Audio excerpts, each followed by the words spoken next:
Hey there, everyone, and welcome back to Utility Sports. And today we're bringing you another rendition of our Monday NFL mock draft. I'm joined by NFL draft expert Austin Host. And today we have a brand new number one team. Just yesterday we posted two videos on our channel. One as a Jets fan complaining about the results of the Jets game, and another as a Jaguars fan, pretty happy about the results of the Jets game. So if you guys are interested in those, they are on our channel. And before we jump into it too, I just want to remind everyone here to subscribe. We did just hit 1,000 subscribers this past week. We're super thankful for all of the support, and we're looking forward to continue growing and continue pushing out content for you guys. So Austin, jumping into pick one here, the Jacksonville Jaguars are now on the clock. We've had one player go first overall in all of our mocks to the Jets. Does that trend continue here? So for this first overall selection, it's very, very important to note that the player is going to be the same, whoever's at that number one spot. It will be Trevor Lawrence from Clemson. Obviously, we've been mocking him to the Jets all year long. Does not change with Jacksonville now at the number one spot. Jacksonville now has a 71% chance to land the number one overall pick. And right now, it's really unfortunate for Jets fans, but that's just the reality of the business. And obviously, players want to win, and that's what's going to happen. If it's an ideal world for the front office, that would have been a loss. But at this point, Jacksonville gets very, very lucky in terms of holding the tiebreaker due to the strength of schedule, which they've had an easier schedule than the Jets, therefore having the number one overall pick. And now we are at pick two. Yeah, tank for Trevor campaign. Obviously, we see Lawrence now going here one to the Jaguars. Austin, what's really the difference between Lawrence at one and maybe what you're looking at pick two here in this class? Yeah, so for Trevor Lawrence, he does a lot of things really, really well. He can throw with anticipation. He can throw to all three levels of the field. He's a pretty good athlete for his size. Obviously, he has the gigantic 6'6" frame coming from a quarterback. He has a strong arm, and he's very good mentally as well. So there's a lot of things to like about him. But Justin Fields has actually struggled, especially against better teams this season. We've seen it in that Northwestern game. I mean, he had like 14 incompletions through like 2.5 quarters. And obviously Sermon carried that team to that Big Ten championship game. He had a record in terms of yards from Ohio State in their entire history, and also Big Ten championship history. So Sermon really carried them, and he did not look good. He was spotted later on having wrap around his thumb. We don't know the status of him. Very likely, though, that he plays in that college football playoff. Yeah, definitely. And now going into pick two here with the New York Jets in their newfound spot in the draft order, with the question marks surrounding Justin Fields after some recent performances, do we still have him going second overall here? Yeah, so this is probably the hardest spot in the entire draft now. You look at the Jets and say, is Justin Fields going to be that much better with this current roster than Sam Darnold? And that's something as Joe Douglas will be evaluating. Obviously, Joe Douglas, this is not his guy. He is new to the Jets organization in terms of he did not draft Sam Darnold. This is not his guy, so he has no emotional connections or contractual obligations really to him. But looking at Sam Darnold, it's going to be tough. I don't know what the Jets are going to do. I think that the Jets will look to trade him. I think that can buy Adam Gase more time. As much as people don't want to hear that, I don't think he's a good coach. Let me preface that. But he's going to try to buy himself more time. So I think that they will do that by selecting Justin Fields. Once again, want to preface, I don't think this is what they should do. I think they should trade down. However, I don't know. In this mock draft, for the purposes of it, we are not going to be doing trades. So if they are going to stay, I think that the New York Jets would select Justin Fields. Yeah, as a Jets fan myself, this is kind of what I had outlined as one of the worst case scenarios to me. Selecting Justin Fields is obviously under the idea that Sam Darnold will be traded. And I'm not a big Sam Darnold fan myself, but I think, you're not really improving enough to really make a difference. And I don't think you're going to get the capital for Sam Darnold that you possibly could for pick two in this draft. So I kind of think from that standpoint, like you had mentioned, that the Jets should be exploring other avenues than this. But I think at the end of the day, this is probably how it will play out. Now moving into selection 3 here, we have the Cincinnati Bengals. Obviously a team that had been, trending upward with Joe Burrow. His torn ACL has kind of really stopped them in their tracks. They haven't won a game since he's gotten hurt. And quite frankly, have looked pretty bad. They started Ryan Finley this week. Austin, what do you see from the Bengals in this draft? From the Bengals, it's going to be the same consistent pick unless the Jets go a different direction. If they all of a sudden decide that they would like Sewell and then they have 2 franchise tackles, I don't know if that's where the Jets are going to go. But if they do go that direction, it's going to be tough for the Bengals because that's their guy. That's going to be their guy through this process. I think Penei Sewell fits in great with the Cincinnati Bengals. Obviously, you want to protect Joe Burrow. You also have Jonah Williams, who's played really well this year. So you're going to have 2 really, really good tackles to help protect Joe Burrow and keep progressing him as time goes on. And I think that's the best pick for them. You got to get a franchise tackle. Obviously, Hart has been horrible this season, and they have to replace him. Sewell will be the selection. Right, yeah, you're looking at a Bengals roster that, they have quite a few different places to really improve, but no other priority than that offensive line. I think Sewell makes a lot of sense there. Going into pick number 4 now, obviously we have the Carolina Panthers. We've mocked one player here rather consistently, but I think we're kind of starting to tread away from that into maybe quarterback territory. We've mocked that in the past as well a couple times. Where do you have the Panthers going here at 4, Austin? So there's a lot of different Panther fans that have different points of view on it. A lot of people want to get a quarterback. A lot of people want to get the best player available. It's really tough at this spot at 4 here. Obviously, I think Micah Parsons is very worth taking at this selection. I think he fits in great with Carolina. However, I think they're going to take a quarterback and continue or start to develop him. I think Zach Wilson from BYU will be the selection.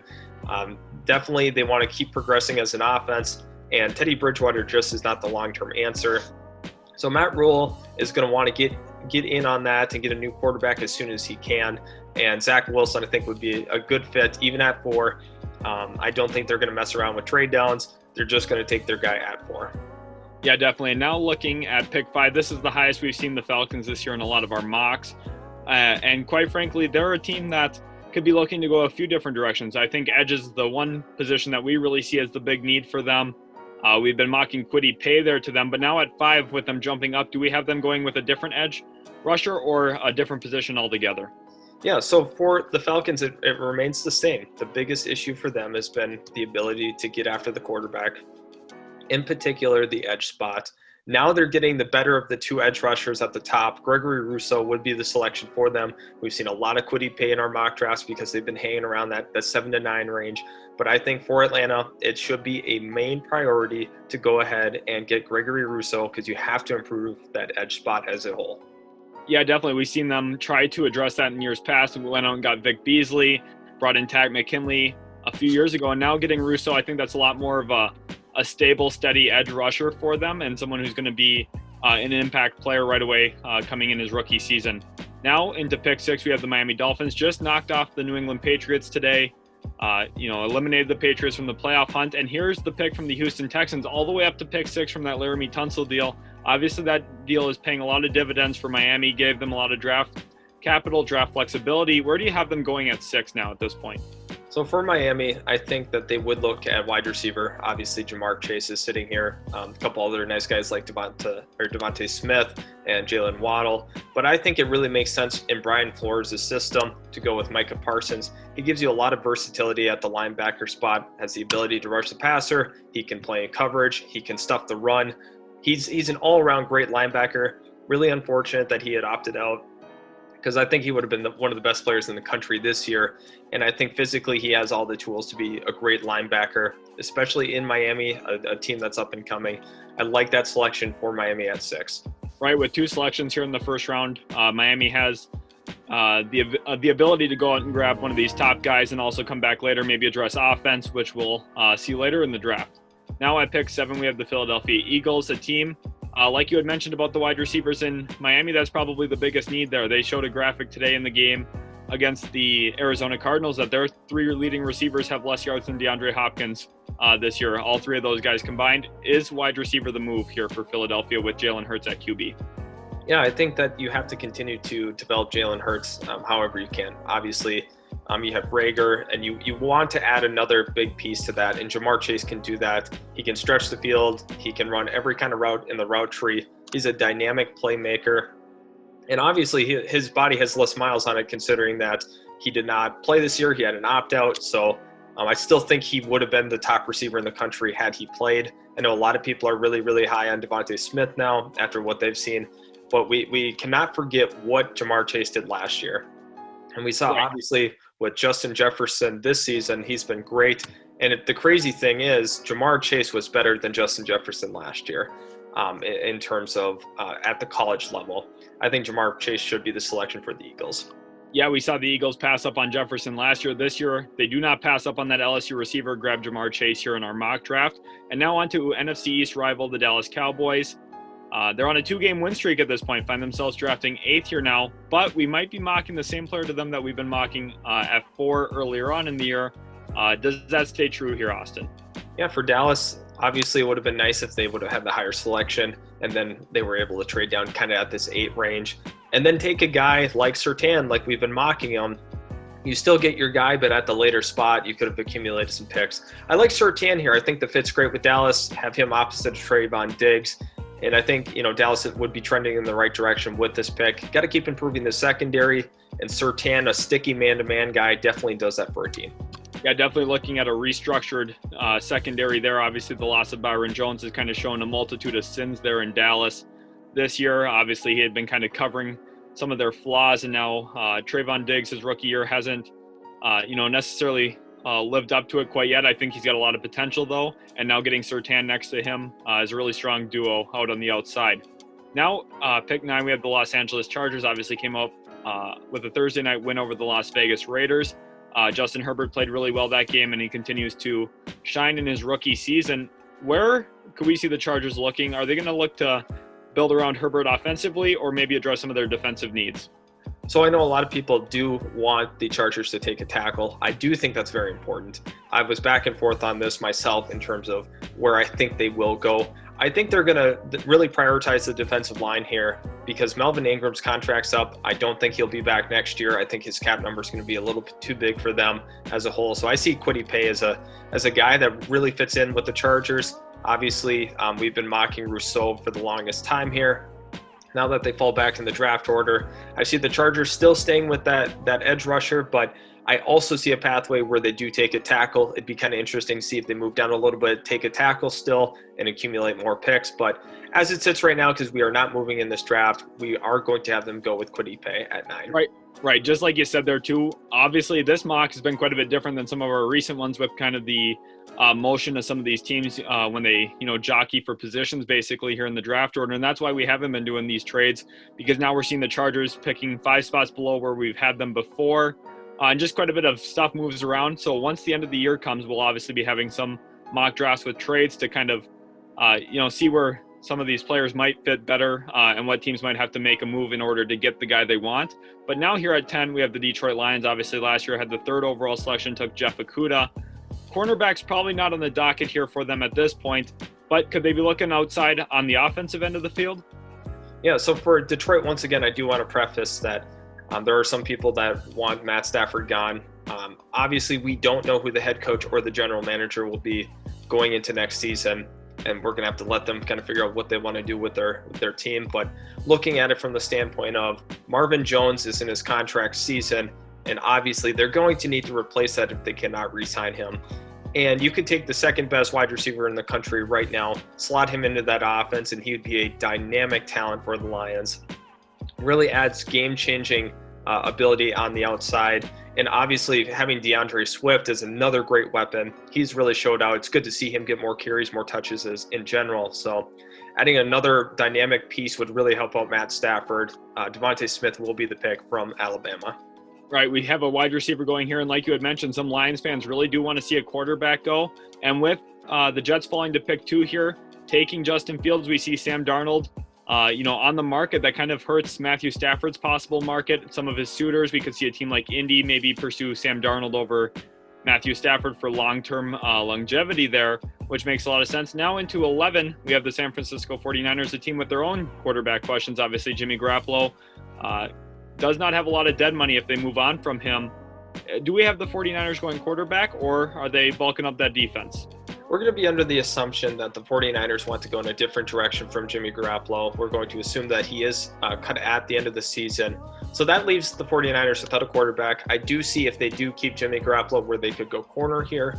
But under that assumption that Jimmy Garoppolo is gone, save a ton of money, we're going to have them go with Trey Lance. Obviously, they only played 1 season for Trey Lance at North Dakota State. He only had the one game, which he did not play well in, but if we take his whole body work from 2019, he had 0 interceptions. I think he had 28 touchdowns. The guy was a stud. So there's a lot to mold with Trey Lance, but I think that San Francisco is a good landing spot. They have a really good foundation as a whole, and I think that they're a very sturdy organization. So they could afford to take a chance on a guy like Trey Lance. Yeah, definitely. You're getting that dynamic quarterback there. In that offense, something that would be really advantageous for them. Obviously, with the RPOs, the read options, everything that they like to do there in San Francisco. And an important thing to note there is cornerbacks could be something we see go maybe on day 2 of the draft. Also day 3, obviously that'll be a need for them with Richard Sherman out. So we're not neglecting that pick necessarily. We're just accounting for either free agency acquisitions or maybe later draft additions in addition to this. But quarterback is where your football team really starts and ends. So that's why we're prioritizing Lance here at 11. Now at pick 12, we have the Denver Broncos. Drew Lock's been a little up and down this year, but he's kind of picked it up as of late. Where do you have them going, assuming Drew Lock is the QB moving forward? Yeah, under that assumption that Drew Lock is the quarterback moving forward, it really depends on what way Elway wants to go. But I think if you look outside of the quarterback position, I think that cornerback is really important here. We're not exactly sure what the status of AJ Boye will be. So I think getting a guy, once again, another man-to-man guy, he has really good size, very well could still be the number 1 corner in the class. It really depends on how everything goes leading up to the draft. But Caleb Farley is a great selection for Denver because you get another man-to-man guy. And with the status of AJ Boye, we just don't know. I think that makes sense for Denver here. They could also look possibly at a tackle, but I think corner's their biggest need at this point. Yeah, cornerback's one of the most important positions on the field, and especially in that division in the AFC West out there, you're going up against the Chargers, who have 2 great receivers and a great young quarterback. The Chiefs twice a year, obviously with Patrick Mahomes, Tyreek Hill. You've got a lot of different weapons to really contend with in that division. I think Caleb Farley's a good starting point for them. Now at pick 13, we have the New York Giants, and for our viewers questioning the draft order, we are recording this prior to the Sunday Night Football game. Obviously, this is releasing Monday, so the order might not be fully correct when you are watching it compared to what it is with the results of those games. But here, the Giants sit at 13. And Austin, walk us through kind of your thought process on where you think the Giants will be looking come draft night and what they're going to be prioritizing. Yeah, so for the New York Giants, it's about adding some dynamism to their offense. Obviously, they're going to have Saquon Barkley back.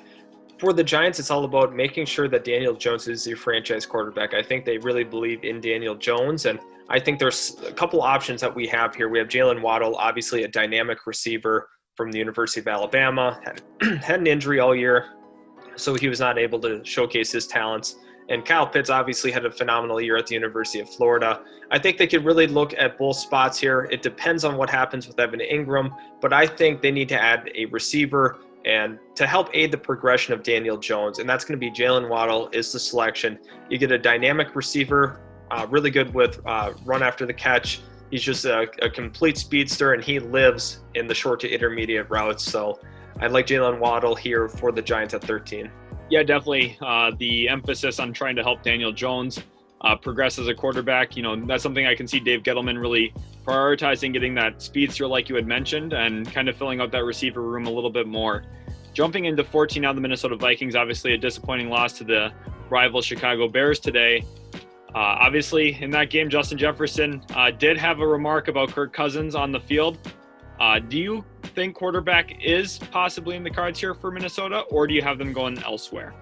Yeah, I think that they are not going to necessarily look at a quarterback right now. I think that they do want to look at the tackle spot. Christian Darrisaw is going to be the selection from Virginia Tech. And there's really a lot to like about him, but for the purposes of this, we have to remember Ezra Cleveland was drafted as a tackle out of Boise State, and they ended up moving him to guard, which was not really expected, and he has played phenomenally well at that guard spot. And it doesn't make sense to me to bump him back outside if he's playing so well at a position. So leaving him at guard and drafting a tackle to me makes the most sense for the Vikings. You got to protect Dalvin Cook. You got to protect Kirk Cousins and be able to run the ball with Dalvin Cook. Darrisaw gives you that big body, and I think that's a phenomenal pick for them.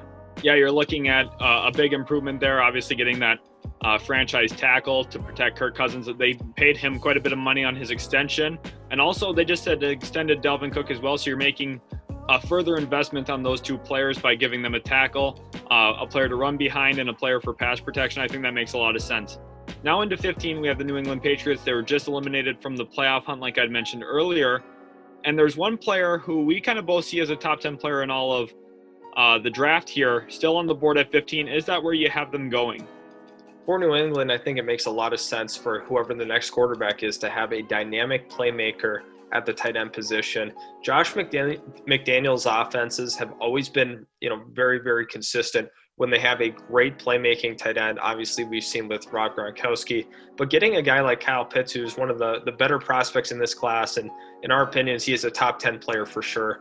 He's a guy that's really dynamic, can stretch the field vertically, and I say it over and over again, I love the fit between New England and Pitts, and I know a lot of people feel the same way. So Kyle Pitts to New England. I don't see Belichick really going quarterback at this spot. I very well could see him taking one, possibly in the second or third round, because that's just what he does. He thinks that he can essentially evaluate quarterbacks later in the draft. So I guess we'll see. I think that Kyle Pitts should be the selection for them, and I think that's where they'll go. Yeah, definitely. Even looking at how the draft's kind of played out for us at this point, we've had multiple QBs go in the top, 15 picks at this point.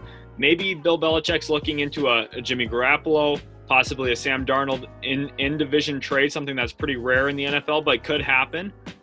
And staying on the quarterback topic, do we have Matt Nagy going out getting his guy possibly here? Obviously, Nick Foles has been a little up and down. Mitch Trubisky's had his struggles in his tenure as the Chicago Bears quarterback. Is that a position of need for the Bears to prioritize here in this year's draft? Absolutely. I really think it is for the Chicago Bears. You want to have that quote franchise guy moving forward, and the two guys on your roster do not give you that. I'm sorry, Mitch Trubisky definitely doesn't do that, and neither does Nick Foles. And at this point, you do have a guy that's in the Heisman running. You have two of them here. That doesn't necessarily mean that they're the best quarterback prospects, but they do have a little bit of pedigree to them. Kyle Trask has really come on this season. He's been phenomenal. A lot of it. He has some nice playmakers, but I think for Chicago, you definitely think about tackle here, but you have to get a quarterback in place. Like you said earlier, it's a quarterback-driven league, and Kyle Trask will be the selection for the Bears. Yeah, we see back-to-back Florida Gators go here. Obviously, the two of them had combined for a wonderful season this year. They played very competitively in the SEC championship this past weekend, and Trask and Pitts go back-to-back. Now at 17, we have the Las Vegas Raiders, a team with a whole bunch of needs, especially on that defense. You could look at all three levels really as needs for them. They need D-line help, they need linebacker help, and they really need secondary help. A lot of different places that we could see Gruden and Mayock prioritize here on draft nights. It's kind of a pick 'em at this point. Austin, where do you have them going at 17? For the Raiders, I think they are definitely going to look on the defensive side of the ball. I think that they could look at the edge position. Obviously, they haven't been generating a lot of talent. Also, the interior of their defensive line could use a little work. They've had some injuries there, though. So I think that they should take the best player really amongst that group of the positions that they're looking at, because they also need a linebacker. And Jeremiah Owusu-Koramoah is a guy that really watching him and just getting to see him again, he's a phenomenal linebacker with great instincts, and I think that's what the Raiders need a little more, is that second level, add a little bit of help there. I do see the value in taking an interior defensive lineman for them as well, or possibly an edge. They haven't been able to generate a ton of pressure this year, but Owusu-Koramoah is the best player amongst the group that's left between the edges, the interior defensive line, and the linebacking group. I think that pick makes sense from the standpoint of you want to improve that second level of your defense. Yeah, you're looking at a team that really needs more instinctive, impactful defenders. I think Owusu-Koramoah really gives you that. And they're going to be a team to watch in the 3 days of the draft this year to really look at defense quite a bit, I'd say. A majority of their picks should be coming on the defensive side of the ball, in my opinion. That's really been their weak spot. Obviously, Gruden really improves what that offense puts out in a week-to-week basis, but that defense needs a lot of improvement. They just fired their defensive coordinator this past week. And he didn't really have a lot to work with, in my opinion. I think that they need more playmakers on that side of the ball. So here's a good starting point for them. Now into a team that has quite a few playmakers on the defensive side of the ball. Obviously, their cornerback room is really nice. The Baltimore Ravens, where do you see them going? Obviously, a team with not a lot of holes, despite not playing the best this year. Yeah, so they've had some young safeties playing as of late, and obviously they could look to address the edge spot or wide receiver. But I think really it's important for team success for Baltimore to look at that interior, that offensive line. Wyatt Davis, who's one of the best run blockers in this class, obviously can get to the second level as a guard. And that's really important to aid the progression of not only Lamar Jackson, but another guy on their roster that's been doing really well is J.K. Dobbins. Obviously, Mark Ingram was actually a healthy scratch this week. That was not anticipated, but they're putting all of their chips in on J.K. Dobbins. And I think it's really important for team success to draft a guy like Wyatt Davis. Obviously, I think he's going to be a really, really good, solid guard for them for many, many years to come. And at pick 18, I mean, you can maybe even look at trading back if we were doing trades, but I like Wyatt Davis as a whole for the Baltimore Ravens, no matter really where they are in the draft. Right, yeah, the Ravens run the ball more than any other team in the league. Like you had mentioned, they're really run-heavy scheme, and grabbing a big mauler in the middle there makes a lot of sense for the Ravens moving forward, fits their offensive scheme, especially assuming Harbaugh is going to be back, assuming he gets a playoff berth after a big win against the Jaguars today.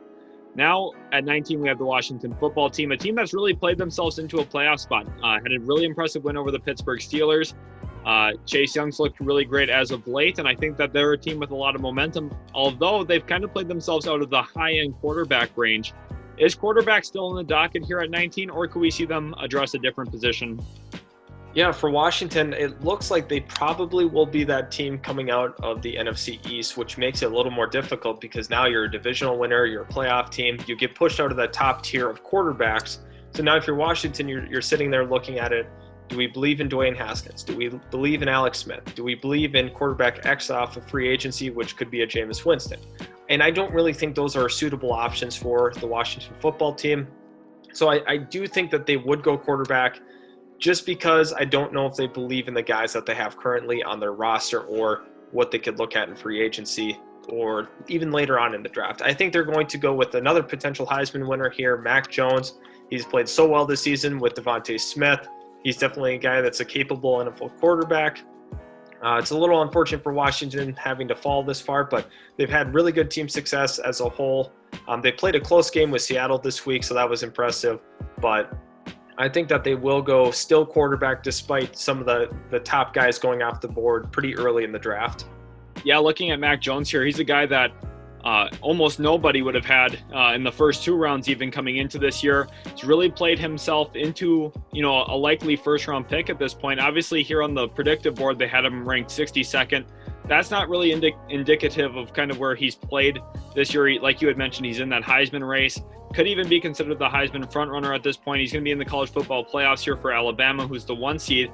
And we could be looking at a college football champion maybe going here 19 to the Washington football team. At 20 now, we have the Arizona Cardinals, obviously led by Kyler Murray, DeAndre Hopkins. Have quite a few needs on the other side of the football, though, especially cornerback. Patrick Peterson is getting up there in age. They don't really have a true number 2 either at this point. Do you see the Cardinals going that direction or possibly edge even? I think they're going to look for another outside corner who's going to fit their system, and I think that's J.C. Horn. Obviously, you want to continue building that secondary, and they agreed with me on their biggest team needs. That corner is probably their biggest team need right now. But I think that's going to be a good fit, another guy to fit in that Arizona defense. And obviously, they have quite a few weapons on offense. I think it's time to really take a step back and look at that defense and see how they can make themselves more competitive. And obviously, their offense is fine. I just think they want to keep improving that defense. Right, you're definitely addressing one of those big team needs there with J.C. Horn at cornerback. And now looking at some other team needs, we have the Miami Dolphins, who we already had go Micah Parsons earlier in the draft. And their number 1 need at this point is wide receiver. Is that where you have the Dolphins going?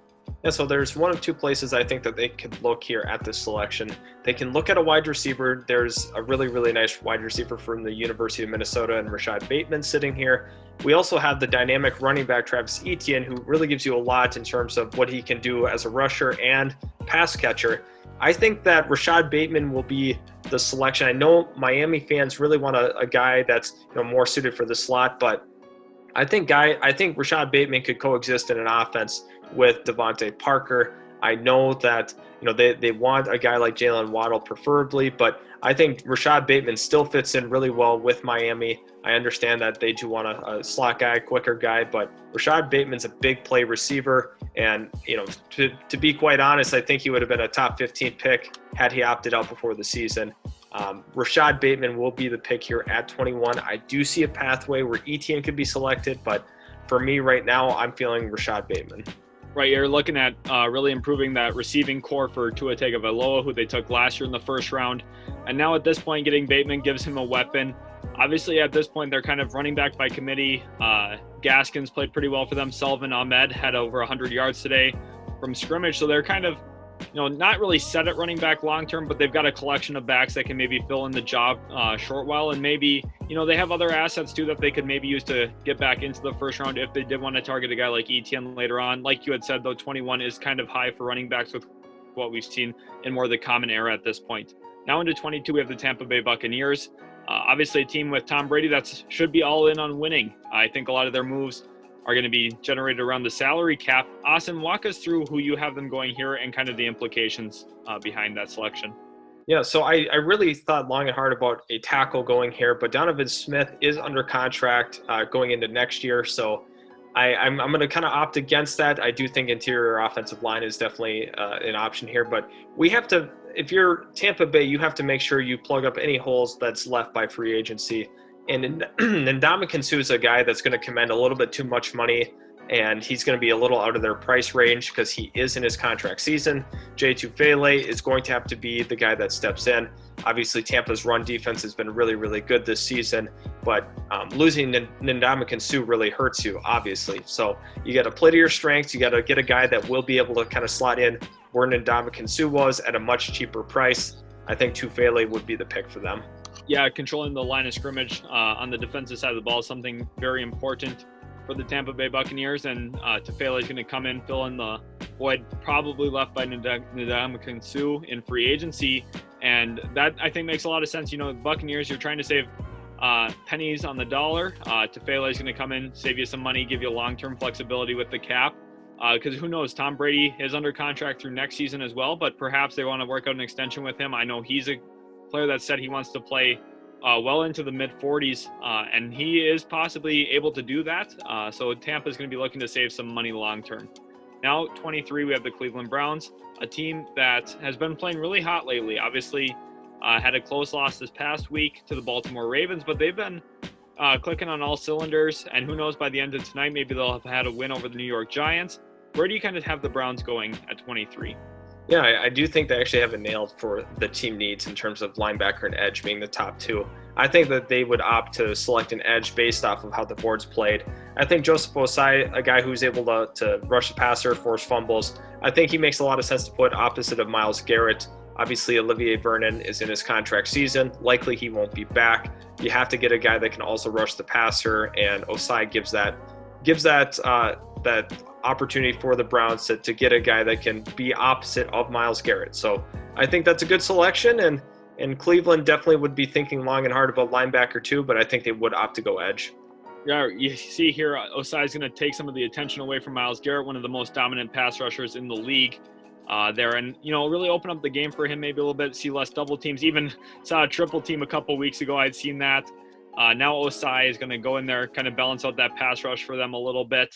And hopefully, for Cleveland's sake, help them get to the passer a little bit more often. Now at 24, we have the Indianapolis Colts, a team that's a really complete roster. Obviously, they could be looking for a quarterback on the trade market. We've mentioned Sam Darnold, also Jimmy Garoppolo, but they would need to protect that quarterback. Offensive tackle could be a place of interest for the Indianapolis Colts, and it seems like we've had one kind of fall here in this mock. Is that where you have them going here, Austin? Yeah, Samuel Cosmi from the University of Texas would be the selection. Reasoning is we don't know the status of Anthony Costanzo long-term.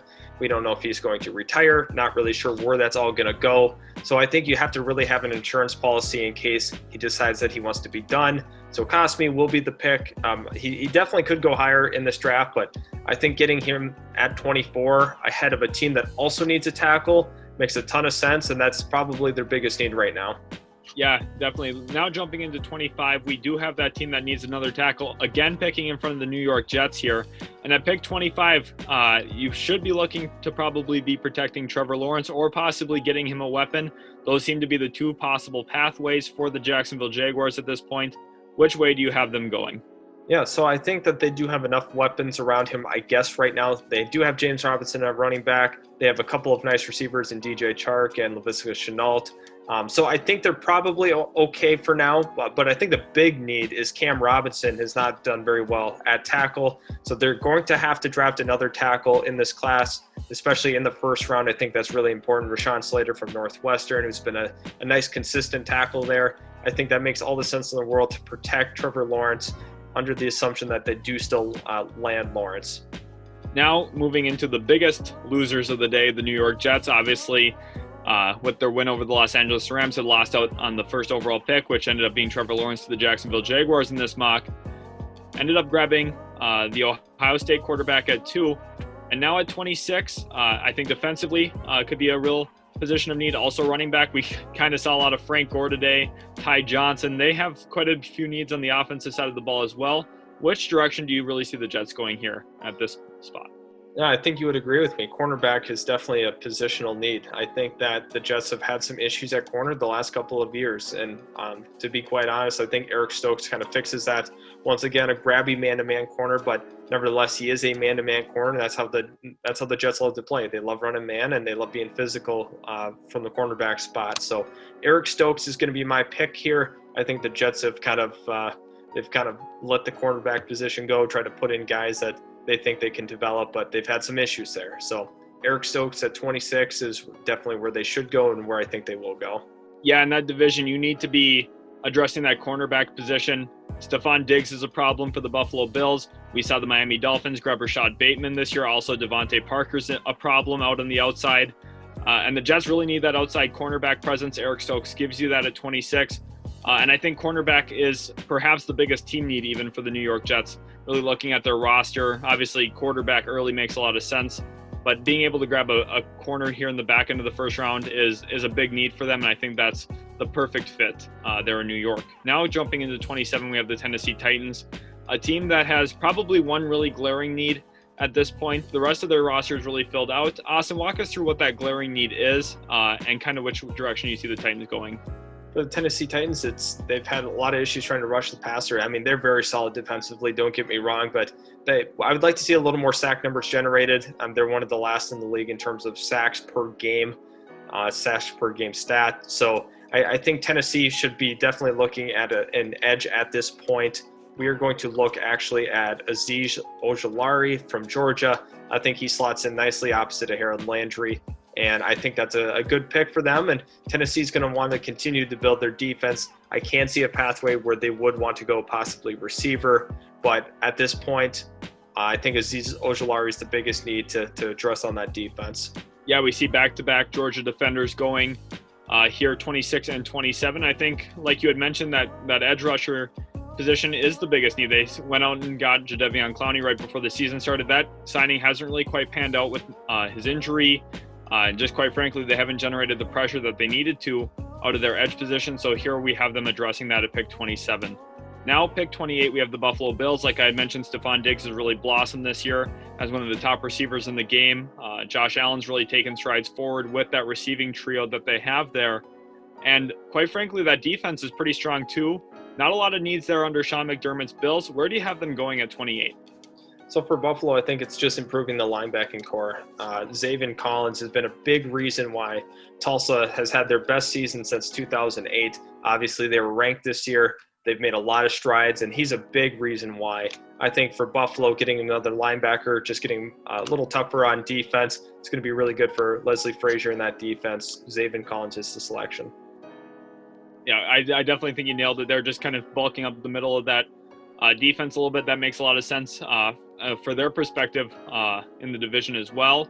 And now at 29, you have the New Orleans Saints, a team that with Drew Brees back, obviously a really competitive team, a team that if he does come back could be looking to be a contender again next year. Is quarterback off the table here now with what we've seen already go in this first round? And where else could you see them looking here at this point?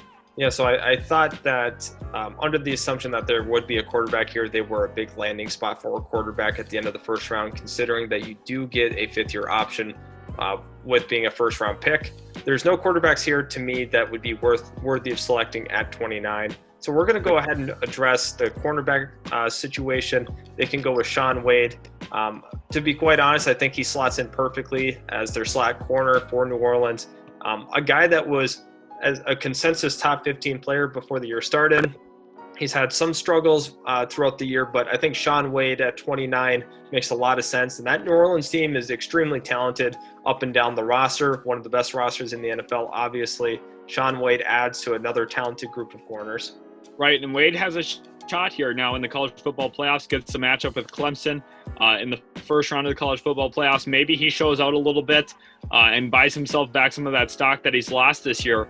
But at 29, I think if you're the Saints, you're feeling really good about that. Cornerback is a really big need for them.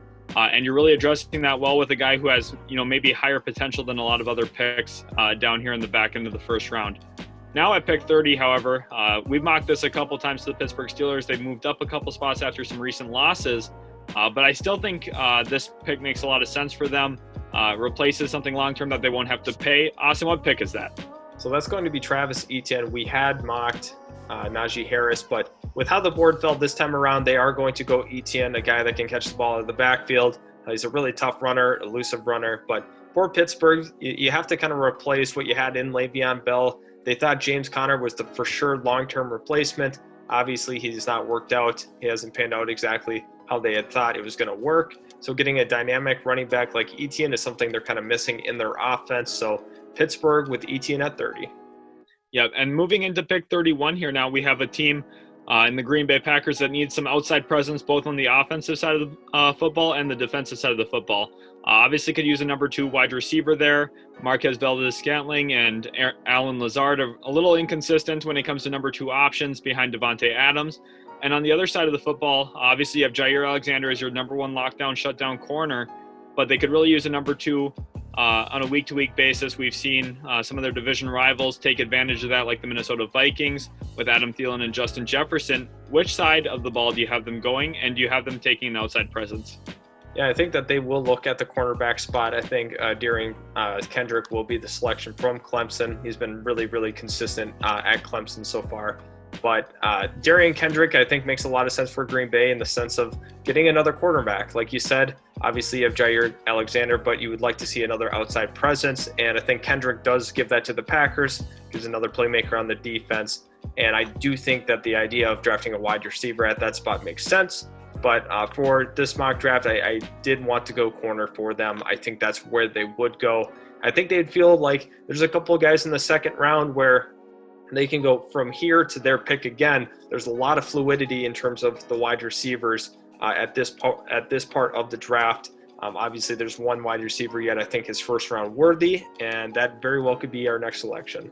Yeah, it definitely could be. And just like you had mentioned there too, with the depth in this class at wide receiver, that's something that the Packers could be looking at later. So if you are a Packers fan, let us know down in the comments below if you do want a wide receiver.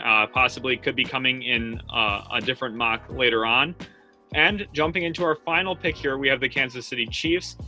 Like you mentioned, wide receiver is a need here possibly, and I think that one wide receiver you mentioned is an LSU product. Is that where we're going here at 32? Now for this mock draft, we are going to have Terrace Marshall Jr. A lot of people would say, well, Kansas City, their offense is so good, they don't need a wide receiver, but they only have 2 wide receivers under contract next year, and if you can get a cheaper option with the fifth-year option at wide receiver, not having to pay him. So under the assumption that Terrace Marshall is a really good receiver, you have him locked down for 5 years on a pretty cheap contract for a wideout. I love that selection for Kansas City. You get a big-time playmaker, and then you can actually come around in the second and third round and grab a guard or 2 if you feel like that's the direction you want to go. I love that selection for the Kansas City Chiefs. Yeah, definitely. You're looking at a team that where the rich gets richer, really. Offensively, they're already really dangerous, and now adding a third receiver into that grouping for Patrick Mahomes just makes him even scarier at this point. And that'll conclude our first round mock draft here. If you guys are new, make sure to hit that subscribe button. And also don't forget to click the notification bell. 18% of you already have, We'd love that number to be a little bit higher, even closer to 30 to 40%. So make sure to hit that notification bell, and we'll catch you guys in the next video. Thank you for watching.